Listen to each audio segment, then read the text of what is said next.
Cinta tidak pernah membelenggu, karena cinta adalah pembebas yang melepaskan simpul-simpul keberadaan.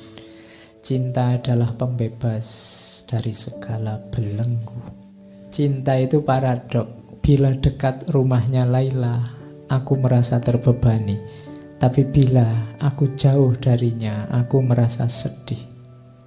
Sehingga dekat maupun jauh, bersemayam rindu dan gelisah. Jadi cinta itu sakit, tapi sakitnya cinta itu ngangeni.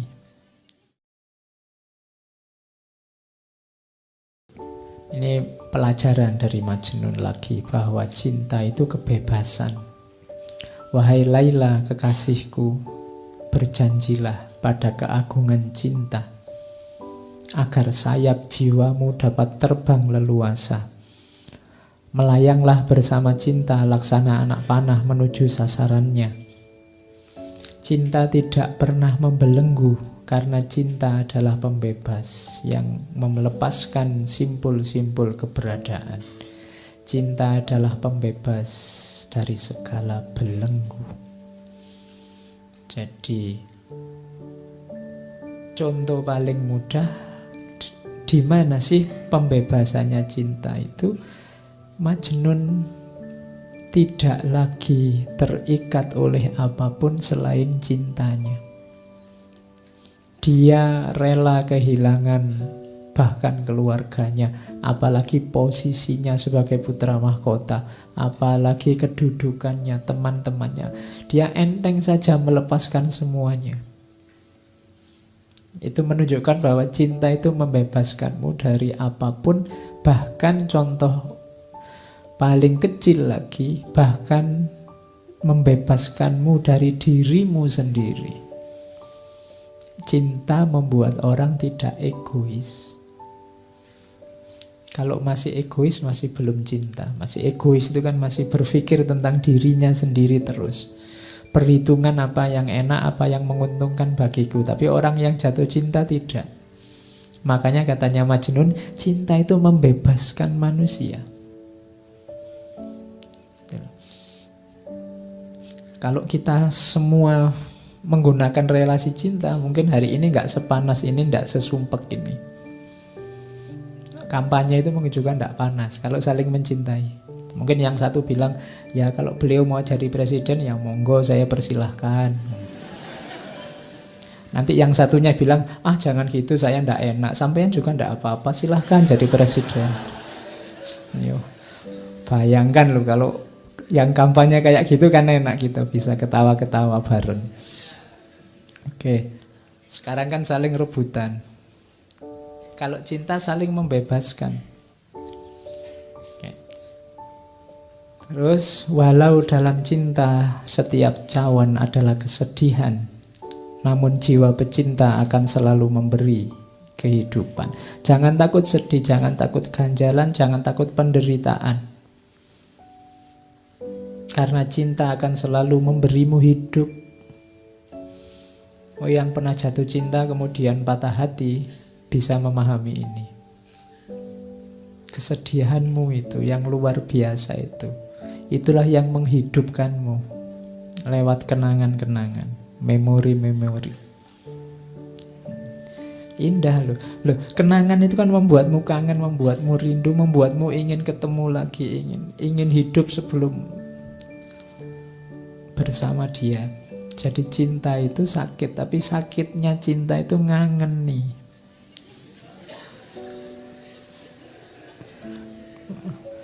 Loh, iya kan? Makanya mantan yang paling heboh itu kan mantan di dunia cinta. Kalau mantan mahasiswa, mantan murid itu biasa-biasa aja.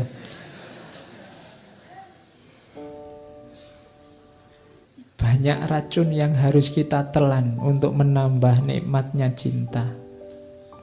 Atas nama cinta, racun yang pahit pun terasa manisnya. Jadi kalau ini ya, yang alami pasti tahu.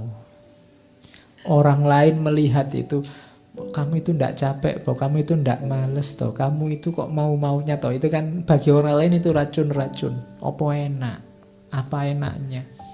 Tapi bagi yang ngalami, itulah nikmatnya cinta. Jadi itu pelajaran dari Majnun.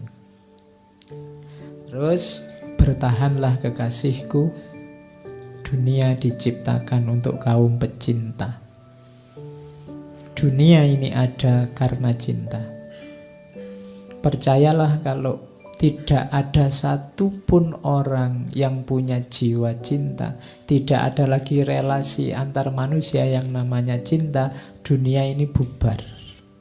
Detik ini juga. Kalau tidak percaya, coba saja. Karena orang akan saling mengobjekkan, orang saling memanipulasi, orang saling. Dunia akan bubar. Masih ada cinta, masih banyak, maka dunia ini masih ada. Ya paling di medsos rame, tapi dalam kehidupan sehari-hari enggak, cinta itu masih banyak. Kalau enggak, ya sudah kiamat dunia ini. Oke, jadi itu pelajaran bahwa cinta itu membebaskan. Terus, nah ini dari Majnun lagi, tentang pelajaran tentang jarak. Cinta itu paradok. Bila dekat rumahnya Laila, aku merasa terbebani. Tapi bila aku jauh darinya, aku merasa sedih. Sehingga dekat maupun jauh, bersemayam rindu dan gelisah. Saat dia berjanji, cintaku kian menggebu menanti. Saat dia tidak janji, aku mati menanti datangnya janji. Sehingga jauh maupun dekat, hanya dia di angan. Namun jarak dekat atau jauh belum menyembuhkan apa yang kami rasakan. Sungguh pun ternyata dekat dengannya lebih baik daripada jauh darinya. Jadi ini logika jarak. Kita sama Tuhan kan juga begitu. Dekat sama Tuhan ada tanggung jawab, ada beban-beban. Jauh sama Tuhan itu menggelisahkan. Kamu mungkin agak ngeri-ngeri, Pak, kalau saya dekat terus sama Tuhan, nanti buka HP harus hati-hati, gak boleh buka yang gitu-gitu. Nanti bohong dikit gak bisa, sholat harus tepat waktu, puasa harus sholat tahajud. Kok rasanya berat ya Pak? Dekat dengan Allah, dekat denganmu, membebani. Tapi jauh itu menggelisahkan. Waduh, kok jauh ya dari Allah. Nanti jangan-jangan dapat murkanya, jangan-jangan Allah tidak berkenan, tidak ridho. Itu paradoknya cinta. Dekat sama yang kamu cintai, itu kan kamu merasa terbebani. Aku harus membuat dia bahagia, aku harus membuat dia nyaman. Jangan sampai dia tidak berkenan. Lebih sumpek. Tapi jauh, lebih sumpek lagi kalau jauh. Biayanya lebih banyak, menghabiskan kuota, pulsa. Belum lagi marah-marahan, saling curiga. Sini ngomong maksudnya untuk menghibur, sana membacanya dianggap marah-marah. Wong yo tulisan itu kan ndak ada ekspresinya. Nah itu kan jauh. Jauh menggelisahkan, dekat memunculkan beban. Tapi tenang saja Laila, cintaku ndak hilang meskipun kamu jauh. Padahal sebenarnya lebih enak kalau kamu dekat. Nah, itu pelajaran selanjutnya dari Majnun tentang jarak. Ini nanti pelajarannya banyak. Kamu malam ini diajari orang gila. Ya. Jadi karena mungkin kalau orang waras susah ngajari cinta. Orang waras kepentingannya banyak. Melakukan apa-apa sering tidak tulus. Beda sama orang gila. Apalagi gila karena cinta. Oke, jadi itu pelajaran selanjutnya tentang jarak. Pelajaran selanjutnya itu syairnya terkenal sekali. Amurru alat diyari diyaro Laila uqabbilu dzal jidar wa dzal jidar wama hubbud diyar syahfana qalbi walakin hubbu man sakanat diyar. Jadi Majnun ini hobinya apa? Kalau pas sepi tidak ada orang, dia mengendap-endap datang ke rumahnya Laila nempel di dinding terus menciumi dinding rumahnya Laila. Oke, berarti kamu tadi yang terpesona oleh sandalnya, ya berarti menciumi sandalnya. Jadi aku berjalan amurru ala diyar, aku berjalan melintasi rumahnya Laila. Terus kucium dinding itu, kucium dinding itu. Semua sudut-sudut rumah, dinding-dindingnya diciumi. Cinta di dadaku bukanlah untuk dinding rumah, namun cinta pada siapa yang tinggal di dalamnya. Ya, oke.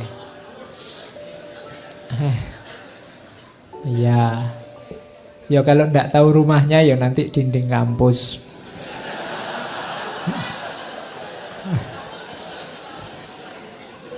Loh iya loh.